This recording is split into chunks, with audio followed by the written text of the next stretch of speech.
नमस्कार, मी आहे तन्वी आणि तन्वीज बेक्स मध्ये सर्वांचं खूप खूप स्वागत। आज आपण बनवतो ट्रफल चॉकलेट केक आणि हा केक होता 1 kg मी तसा स्क्वेअर मध्ये बेस तयार करून घेतला 1 kg साठी आणि त्यानंतर मी याला आपले चॉकलेट गनाश बनवून घेतला आणि गनाशला मी पाइपिंग बॅग मध्ये भरून घेतला आणि मी नेहमी असं ट्रफल केकला पाइपिंग बॅगनेच गनाश भरून कवरिंग करते।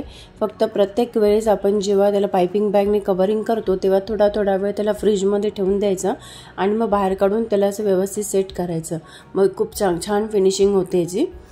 तर मी माझं कवरिंग करून घेतलं। त्यानंतर मी जो गनाश होता त्यामध्ये थोडंसं लिक्विड फॉर्म करून घेतलं, त्याला थोडं मेल्ट करून घेतलं आणि थोडंसं त्याच्यामध्ये गरम दूध ॲड करून घेतलं।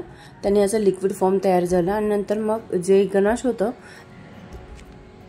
गनाशने डिझाइन करून घेतली, कॅरमलने पण डिझाइन करून घेतली आणि 1M नोझल घेऊन पाइपिंग बॅग मध्ये भरून असं आपण त्याला डिझाइन करून घेतली वरती आणि नंतर साइडने पण आपण कॅरमल क्रंच टाकून घेतले आणि वरती पण थोडेसे कॅरमल क्रंच टाकून घेतले आणि मी हार्ट शेपचे गार्निशिंग तयार करून घेतलेली।